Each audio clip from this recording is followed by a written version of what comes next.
From Lagos, the nation's commercial capital, this is the news at 10.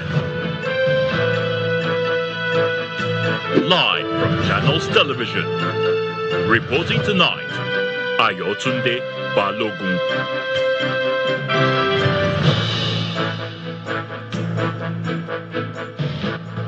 Hello and welcome tonight. 176 residents abducted by bandits in Woro community of Kwara State regained freedom after over 6 months in captivity. Governor of Osun State condemns the Economic and Financial Crimes Commission of freezing its statutory account, describes the action as an affront on democracy. House of Representatives Ad hoc Committee investigating the establishment and operations of the PFIPC plans to meet with the controversial Director General of the Council, Mr. Adeniyi Adeyemi, behind closed doors. And Russia attacks Ukraine with ballistic missiles and drones, killing at least 21 people, as Ukraine's President Volodymyr Zelensky says interceptors could have saved lives. And on business news, Dangote Refinery cut ex-depot prices for petrol and diesel in a fresh bid to lower fuel costs across the country. On sports news tonight, world number 2 Carlos Alcaraz withdraws from Cincinnati Open with wrist injury. And from the nation's capital, 2026 Abuja Business and Investment Expo holds as FCT administration says it will continue to support and protect genuine investors.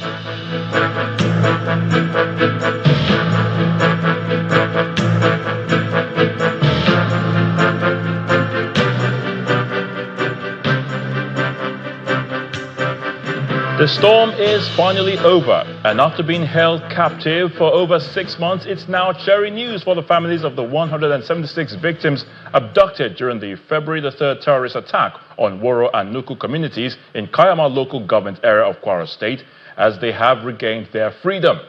The Kwara State government announced the development today in a post on its official Facebook page. The government described the development as a major breakthrough and thanked President Bola Tinubu, security forces, and everyone who played a significant role in this incident. First and foremost, we want to say a big thank you to His Excellency, the President of Federal Republic of Nigeria, President Bola Ahmed Tinubu, and the Nigerian military for the part they played in our victims regaining their freedom. We also want to say a huge thank you to the Executive Governor of Kwara State, Malam Abdulrahman Abdulrazak. He has been working tirelessly behind the scenes to make sure all the Woro victims regain their freedom. It's been a whole lot, but as we have been saying, all hope was never lost, because we have been working, and because it's a security issue, there's no how we would have come to tell the public how and what we are doing to release our kidnapped victims. I know a lot of details. We cannot tell you the exact number now. We are waiting further details from the Nigerian military, because they regained their freedom and they are presently at the military base. Once we have more details, we will definitely share with the public. But we are grateful for this. It's a huge relief, especially to the Kwara State government. Meanwhile, President Bola Tinubu has welcomed the rescue of 308 Nigerians abducted in separate attacks in Kwara and Niger states, describing it as the largest rescue operation carried out on a single day by Nigeria's joint security forces. The victims, abducted from Woro community in Kayama local government area of Kwara State, and another from Niger State, that's about 145 of them, were freed from the Kainji Lake National Park forest in New Busa local government following a coordinated intelligence-driven operation involving the National Counter-Terrorism Center, the Armed Forces, the Department of State Services, and the Nigeria Police. In a statement, President Tinubu commended the security agency for their bravery and interagency collaboration, saying the operation reflected growing efficiency among Nigeria's security services. He says, quote, "The successful execution of this intelligence-led operation demonstrates the growing efficiency and collaboration among our security services. I commend our gallant men and women in uniform for their bravery and unwavering commitment to safeguarding Nigerian lives." End quote. In the meantime, the rescued citizens are currently receiving first aid and medical care at the medical facility in Wawa Cantonment, after which they will be handed over to their respective state governments for further care and reunification with their families. It's 10 days to the governorship election in Osun State, but surprisingly, the state government has condemned the Economic and Financial Crimes Commission, the EFCC, of freezing the state's statutory account. Governor Ademola Adeleke made this disclosure while addressing journalists on the development at the government house in Osogbo, describing the situation as a worrying development for democracy.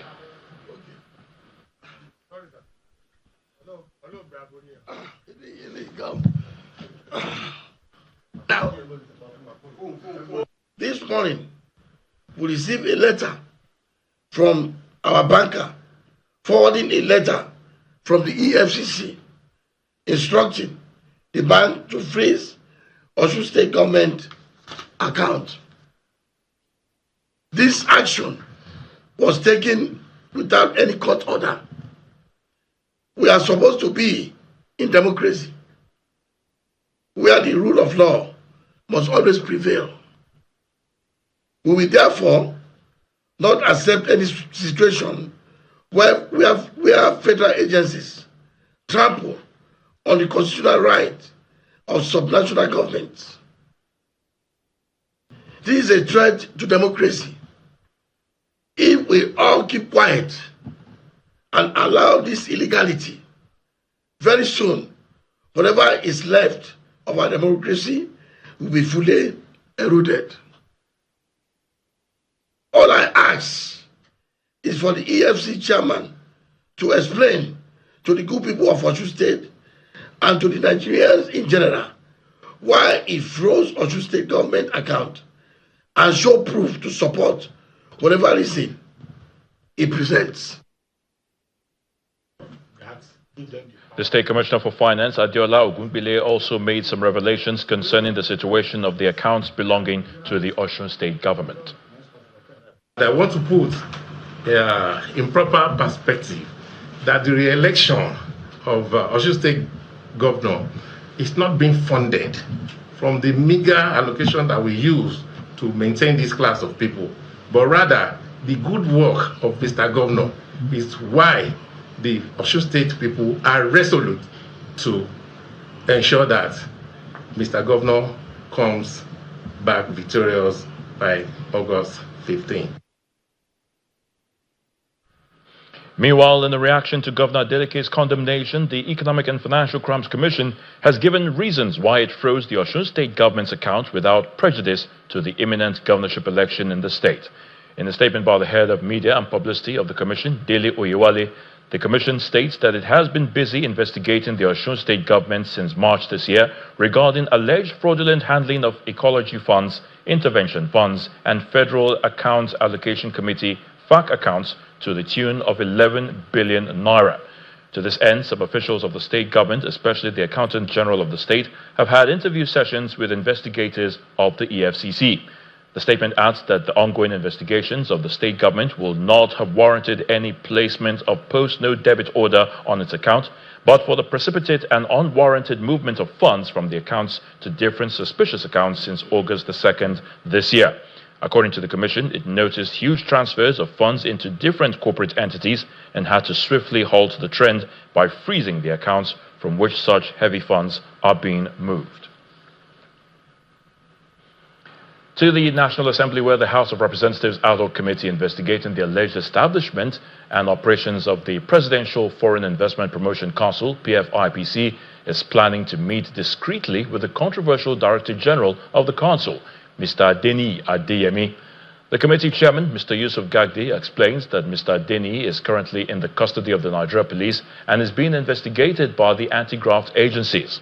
Meanwhile, the businessman, Mr. Benga Collins, who appeared before the committee, is claiming to have paid 400 million naira to Mr. Adeyemi for a contract to renovate and furnish his official residence. Our National Assembly correspondent, Terry Kumi, reports.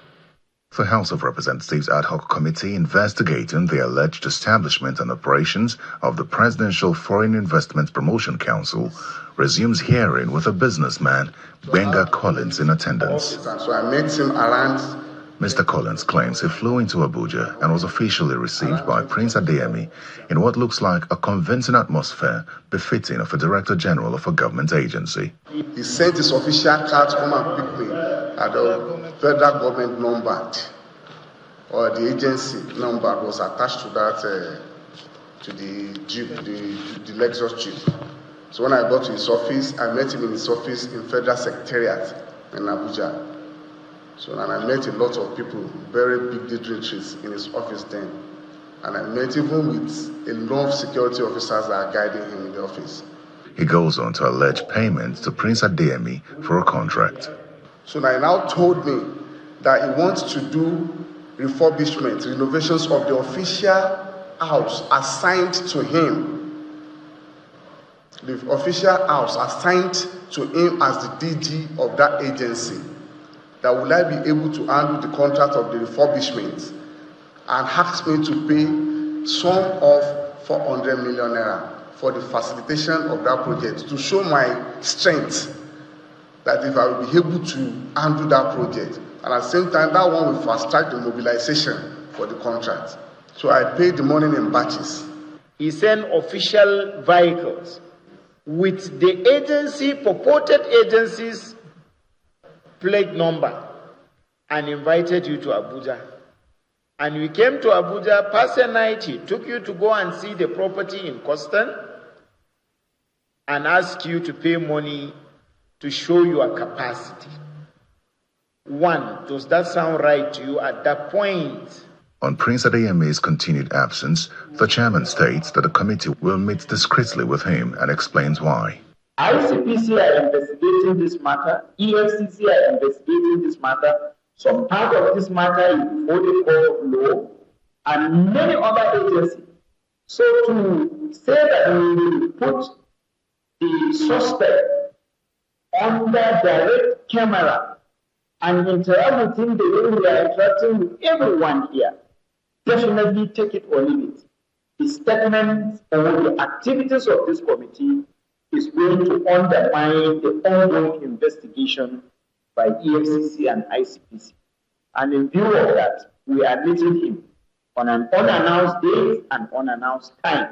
Meanwhile, the committee is summoning the Corps Marshal of the Federal Road Safety Corps over the official federal government number plates allegedly used on the vehicles of the alleged fake council. Terry Ikumi, Channels Television News. While the performance of the federal government continues to generate public discourse, the lawmaker representing Abia North Senatorial District, Orji Kalu, has been speaking on issues of national concerns. Now, Senator Kalu explained that the present administration has worked hard to stabilize the economy. He also bared his mind on the ongoing debate over the visit of the Catholic bishops to the president and their concerns. He spoke as a guest on our political program, Politics Today. President Tinubu is not an enemy to the Catholic bishop. He's one of their best friends. And I don't feel any insulted. It's just that the man who went to President Tinubu in no means has insulted the Catholic bishop. I didn't see it. Because Boala, which is what you want to say, might have been excited to say, or slip of tongue or thereabout to say what he said.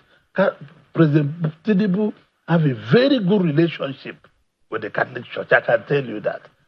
So, I want people to start being as wise as my grandmother. People are not looking at economic dynamics, because if you go to London today, things are hard.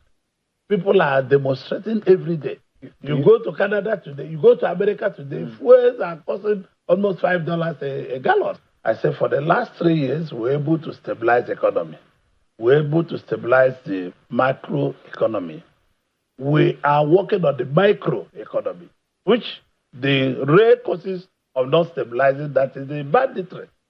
And you can see what is happening. President Tinubu has taken it upon himself in fighting this bandit. In part 2 after the break, Plateau State chapter of the African Democratic Congress alleges plans to replace its governorship candidate for the 2027 general elections. Please stay with us.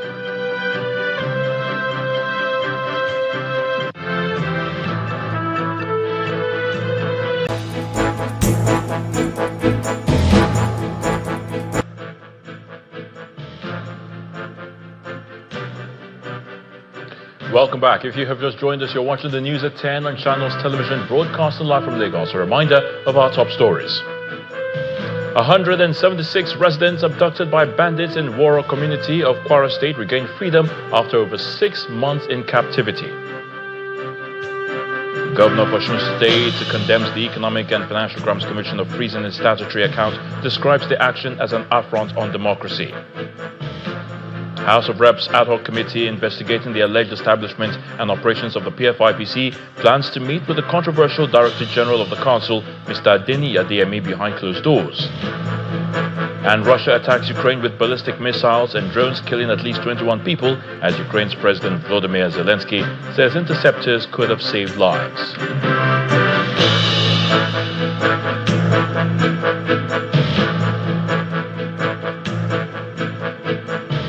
More politics on the African Democratic Congress. The ADC in Plateau State says it has thwarted an alleged attempt to replace its 2027 governorship candidate, retired Brigadier General John Sunday Sura, following the party's primary election.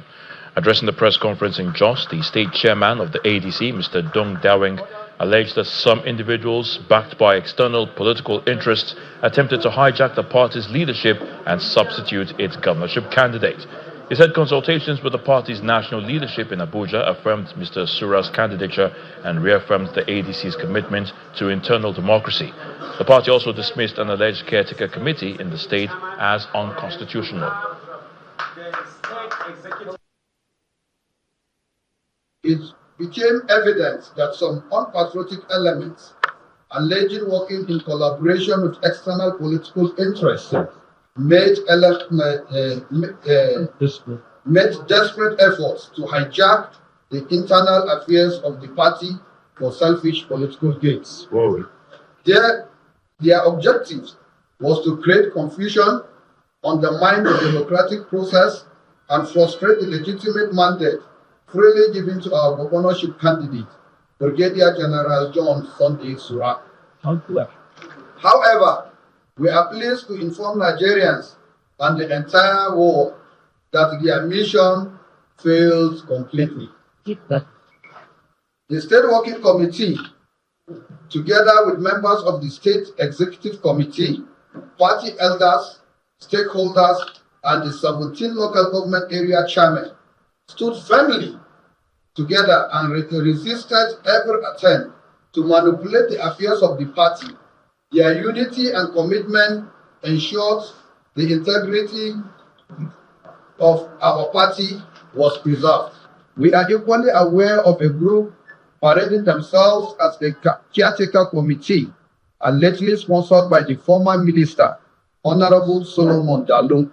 The Plateau State chapter wishes to state categorically that such a group has no constitutional recognition within the structures of the African Democratic Congress in Plateau State.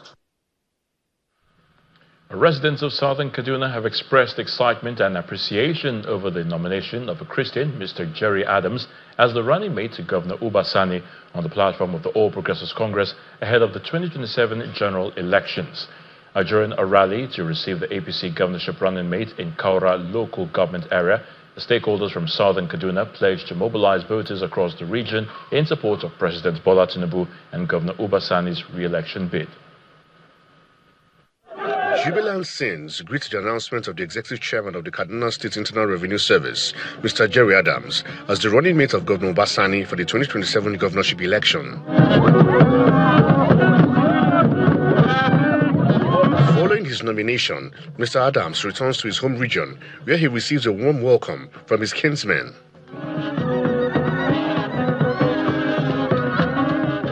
Residents gather to celebrate what they describe as a significant milestone in the state's political landscape.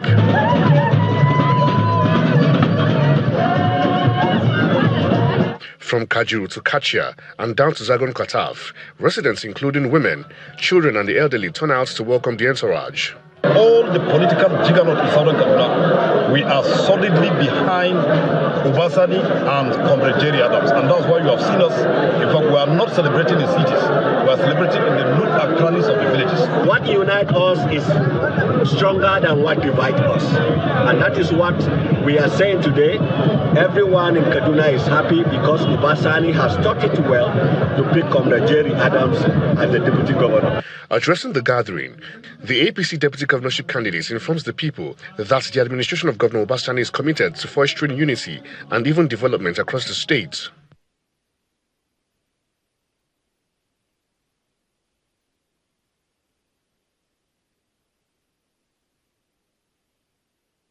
He has shown that he is a governor for the Christians and for the Muslims and for the atheists, those that don't believe in any God. The Christian community in the state also commended the governor for turning around the Muslim ticket in the state. By the nomination of Comrade Jerry Adams, it is beholden on all of us to assemble to give him a fitting, rousing welcome back home, so that we can be able to show the world, show the people of Kaduna State, show His Excellency that he has made the right choice. The gathering concludes with a visit to the paramount ruler of Kaguru, where traditional rulers offered prayers for the success of the APC in the 2027 election.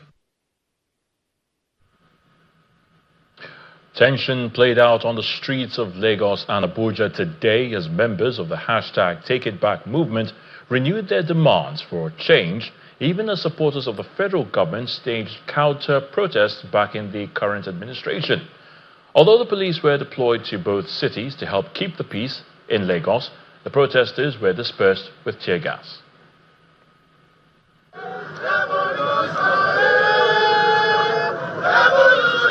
Lagos witnessed protests organized by the hashtag Take It Back movement earlier today. A large number of members of the movement took to the streets of Lagos mainland with placards and banners, some of which read, quote, "Festival of the Oppressed, End the Security and Killings, 500,000 naira minimum wage, and freedom for all kidnapped victims," end quote.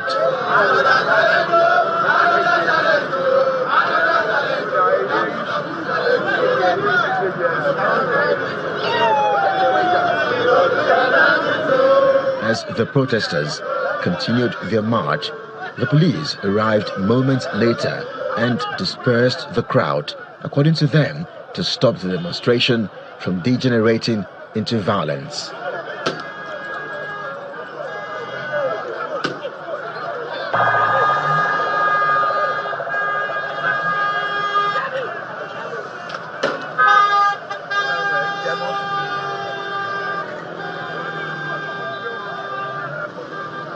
You know, it is disheartening that Nigeria has degenerated to a state of lawlessness where, you know, the constitutionally empowered institution, that is the Nigerian police, and, you know, the government expected to not just secure the lives of Nigerian citizens, but to also see to it that we have a continued existence. The government is constitutionally sanctioned with the duty, you know, to secure the lives of Nigerians by virtue of Section 14 of the Constitution, but they have incurably failed in this regard.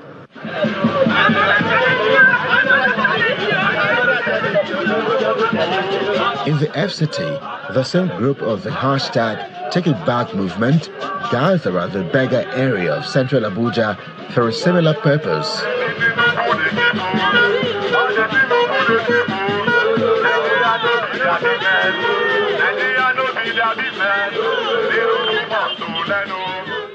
We have a number of demands that we must reiterate here, and they include that Nigerian workers must be paid 500,000 naira per month as their minimum wage.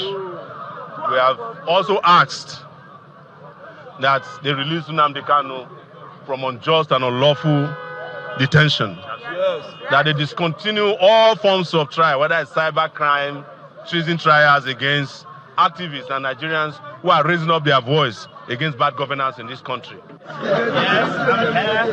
But in a counter-protest in Lagos and Abuja, a group of youths said to be members of civil society also staged their protest in support of the ruling government. On behalf of the millions of Nigerians we represent, this coalition hereby passes a resounding vote of confidence in the Director General of the DSS, Mr. Ajayi Oluwatosin.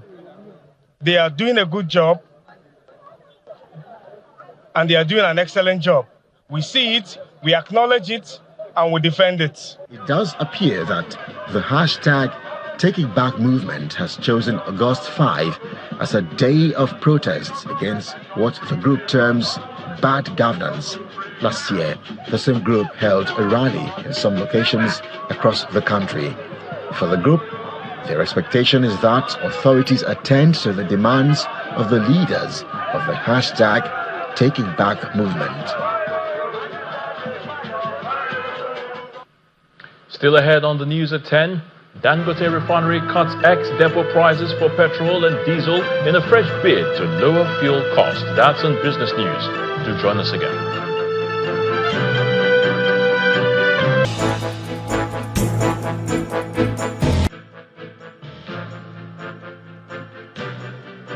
Welcome back to the news at 10. We have more news indeed, this time from the nation's capital, and Millicent Walker is standing by to give us the very latest from our Abuja studios. Over to you, Millicent. Thank you, Ayotunde. Well, the Minister of State for the Federal Capital Territory, Ms. Maria Mahmood, is again reaffirming the commitment of the FCT administration to the even development of the capital through infrastructure expansion. Speaking at the 2026 Abuja Business and Investment Expo, Mrs. Mahmood, who represented the Minister of the FCT, says the current administration will continue to support and protect genuine investors while promising to deal with land speculators. Started in earnest, having welcomed transforming the business landscape of the Federal Capital Territory is the focus of the Abuja Business and Investment Expo 2026, organized by the Abuja Investment Company Limited. The Honorable Minister of State, the Group Managing Director of the company, sets the tone for the event as she reassures investors that Abuja remains a business destination of choice. Since it was first introduced, the Abuja Business Investment Expo has become more than an annual event. It has grown into meeting point for ideas, partnerships, and investment opportunities. This year's edition is about moving from conversations to concrete actions. In a keynote address, the Director General of the Securities and Exchange Commission begins the conversation with the call on investors to translate ideas into business models. An idea, distinguished ladies and gentlemen, is the cheapest thing in the world until somebody decides to finance it. The moment capital is committed to an idea, that idea acquires bones. It acquires roads, it acquires water, mains, and fiber optic cable. He identifies factors responsible for the low investment rate in Abuja. Cities are not built by budgets alone. Cities are built by capital markets. Every great city in the world, London, New York, Tokyo, Johannesburg, Singapore, and indeed ours, the Abuja we speak about, was financed at some decisive moment in its history. Not principally by taxation, but by the organized savings of its people, channeled through instruments of trust. With even infrastructure development of the nation's capital, the Minister of the Federal Capital Territory, who was represented at the event, assures investors of support as he warns against land grabbing. We have completed and commissioned road projects that have been abandoned for several years. We are constructing new arterial roads, collector roads, bridges, and interchanges to improve connectivity within the city and open new districts for development. The Abuja Business and Investment Expo 3.0, which attracted investors from within and outside Nigeria, including members of the diplomatic corps, is themed Building Nigeria's Capital, Investments as a Catalyst for Economic Growth. The federal government must urgently address insecurity, high interest rates, energy costs and poor infrastructure to sustain manufacturing in the country. And that's coming from the Manufacturers Association of Nigeria, MAN. The president of the association, Mr. Francis Meshoye, says capital restructuring and smart manufacturing are critical to navigating the current high-interest economy. He made the call at the association's conference on smart manufacturing in Abuja. Our correspondent, Sarah Chimugu, has more. The Manufacturers Association of Nigeria is bringing together industrialists, representatives of development finance institutions and government agencies to brainstorm on how to grow the nation's manufacturing sector. The meeting is holding under the theme Navigating Headwinds, Capital Restructuring and Smart Manufacturing in a High-Interest Economy. The conversation also focused on the impact of insecurity, poor infrastructure and access to financing on the sector. The skyrocketing cost of alternative energy and recent adjustments in electricity tariffs have drastically inflated production overhead. Power remains the single largest operational cost for industrial plants in our region. A lot of our members are groaning under the burden of epileptic power supply. The plan is to make the nation's industrial corridor competitive through dedicated power, concessionary funding and harmonized regulations. Man calls for Mr. President to prevail on the CBN to obey a valid contract and salvage the low image in on Nigeria. So we call on CBN to urgently clear these backlogs. And we have said this severally, your association will continue to really talk to CBN so they can restore the confidence of manufacturers and will be investors as a law-abiding country. And then participants at the meeting make commitments to invest in smart manufacturing technologies and engage government to deliver on policies that support industrial growth. If you are still with the deposit money bank, BOI door is wide open.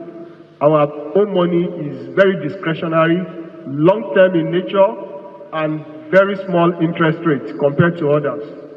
The manufacturing sector contributes significantly to the nation's gross domestic product and employment. However, this association believes that ensuring access to affordable capital, stable power and improved infrastructure will enable factories to expand, create jobs and conserve foreign exchange. Sarah Achimugu, Channels Television News. From that call for policy support to the International Youth Day celebrated annually August the 12th, where young people are taking center stage, not just as leaders of tomorrow, but as change makers making an impact today. At the annual Strategy for Mentoring Initiative and Leadership Empowerment Foundation SMILE Youth Summit, the focus is on activating potential and turning ideas, passion and purpose into meaningful impact. We are young people now, we are youth. With the theme, Activate the Shift from Potential to Impact, the SMILE Youth Leadership Summit brings together young leaders, mentors and changemakers for a celebration of youth, purpose and leadership. The summit also highlights the critical role of young people in advancing the United Nations 17 Sustainable Development Goals, encouraging them to lead and move beyond identifying challenges to creating practical, lasting solutions. Leadership is not defined by age, but by courage, integrity, and service. A major highlight of the day is the graduation of 70 participants in the 2025-2026 Executive Mentoring Program.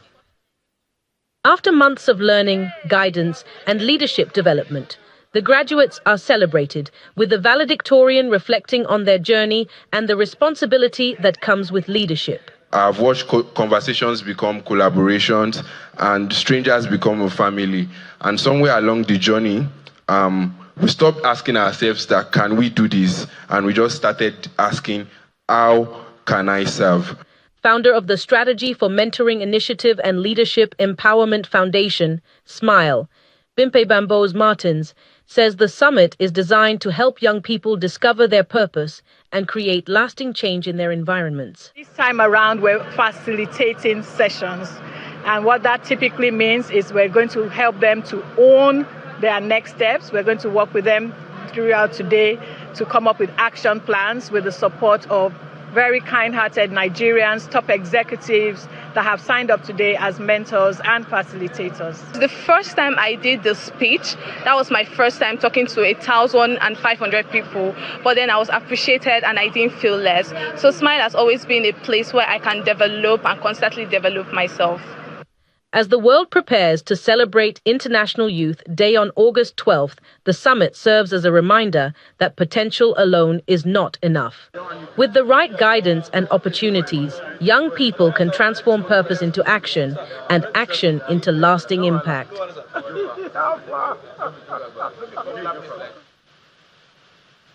Well, that's it from Abuja. Over now to Will Ebong with business news.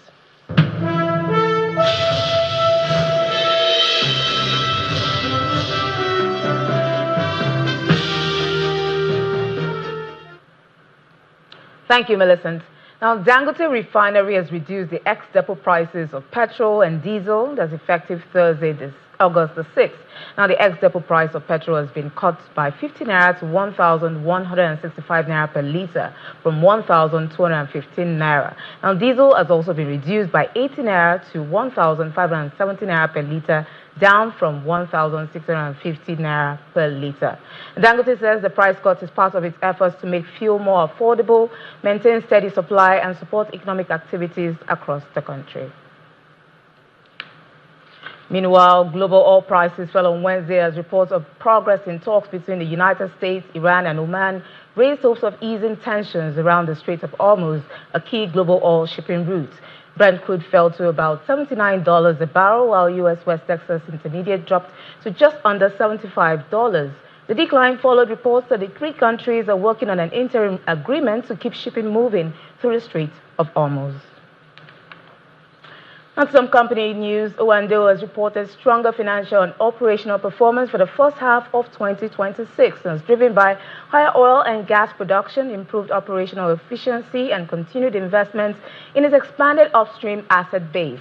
The company recorded a 20% increase in revenue to 2.1 trillion naira. Profit after tax rose 8% to 68.6 billion naira, while gross profit surged more than 300% to 101 billion naira.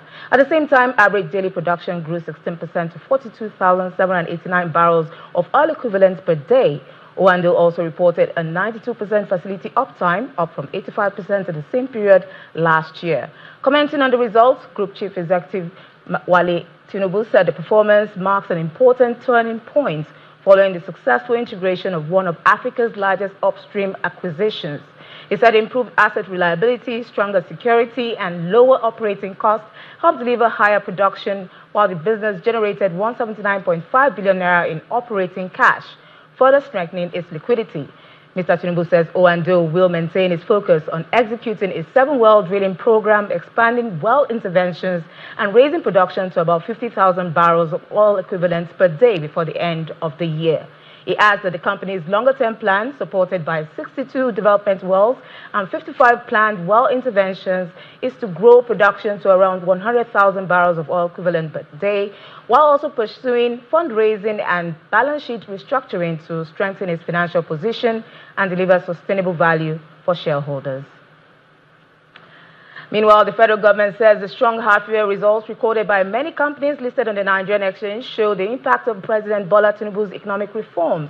In a statement, it said measures such as the unification of the foreign exchange market, the removal of fuel subsidy, the Naira for crude policy, and banking reforms have helped create a more sustainable and stable business environment.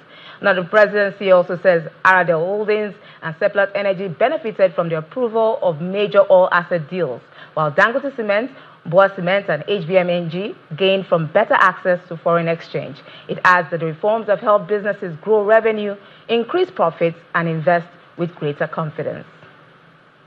With that, we check in with the domestic equities market, which rebounded just slightly in today's session as index rose by 0.04%. Here's Inijob Mekwa with the highlights.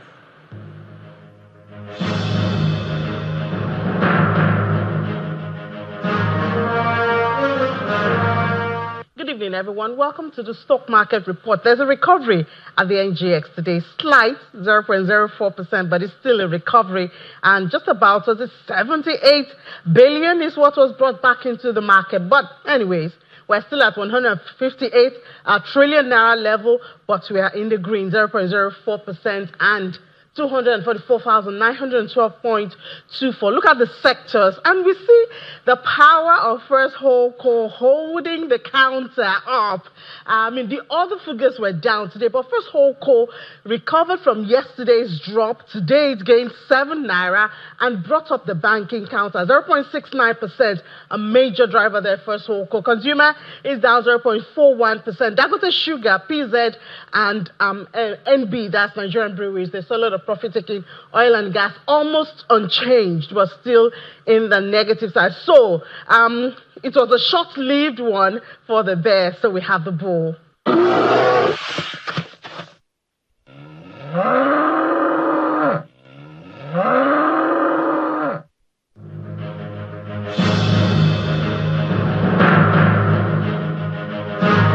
Thank you, Winnie. We hope this positive performance can be sustained in tomorrow's trading session. Let's check out the closing numbers now for other major stock markets around the world.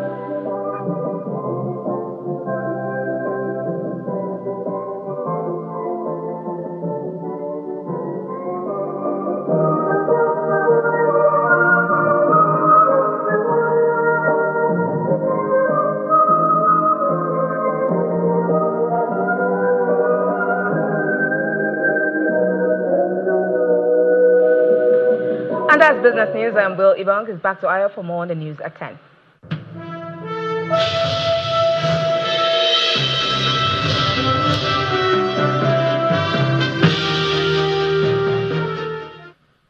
Thank you, Will.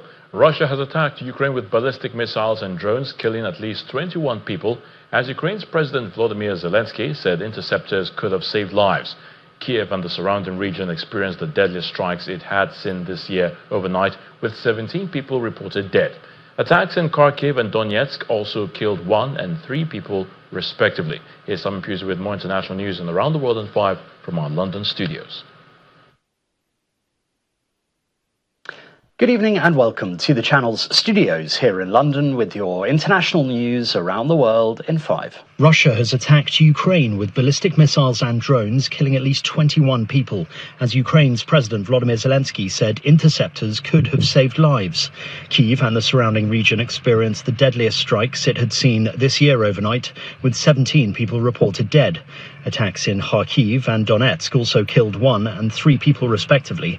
Ukraine, who has consistently urged allies for more US-made Patriot missile interceptors to defend against Russian ballistics, has not reported intercepting any of the missiles in the overnight attack.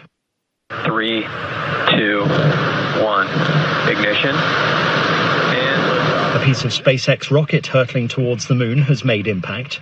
The crash, which was due to occur at around 7:35 British Standard Time, was confirmed by specialist telescopes monitoring the event.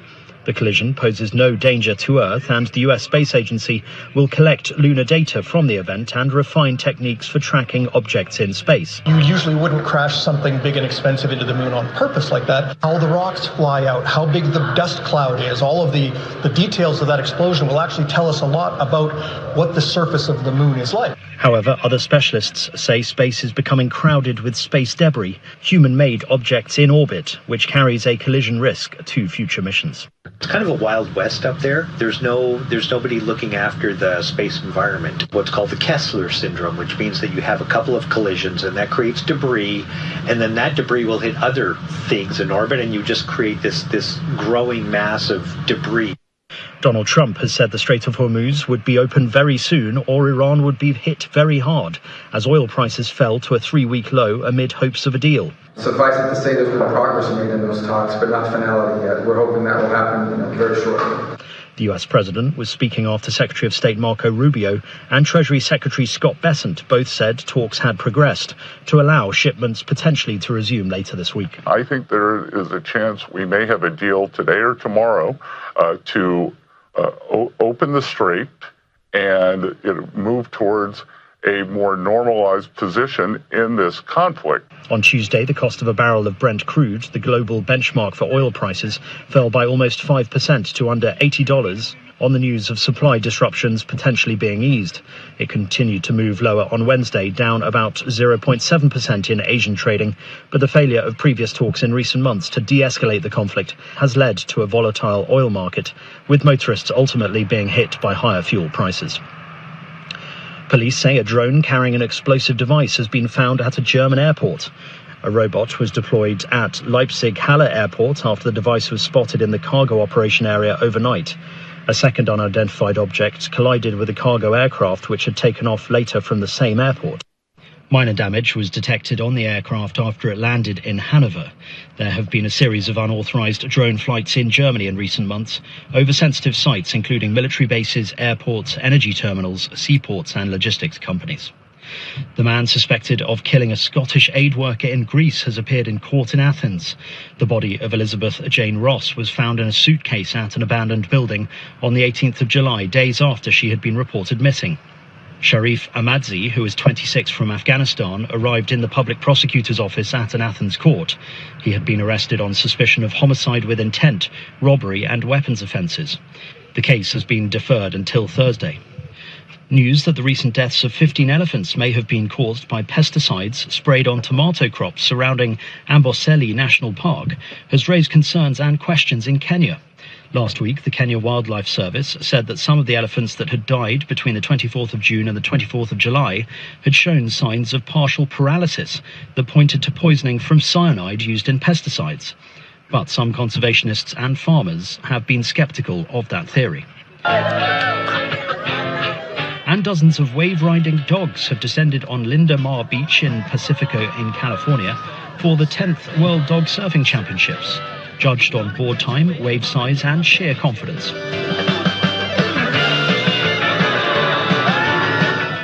Small, medium and extra-large four-legged competitors all got a heat, with rescue dogs available for adoption on the sand between rounds.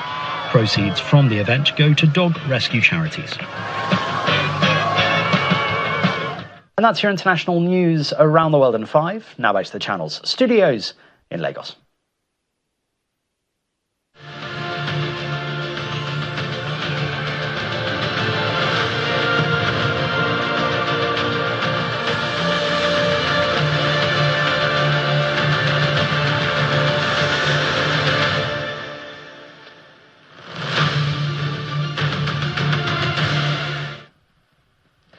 Well, thank you, Simon. Welcome to Sports News. Well, will the Super Falcons qualify for the quarterfinals of the Women's African Cup of Nations?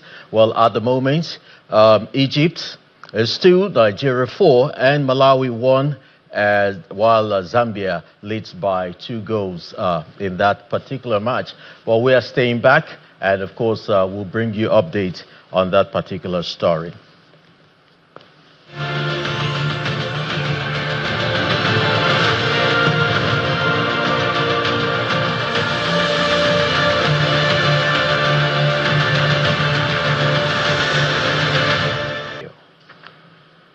And the main news again. 176 residents abducted by bandits in Waro community of Kwara State today regained their freedom after over 6 months in captivity.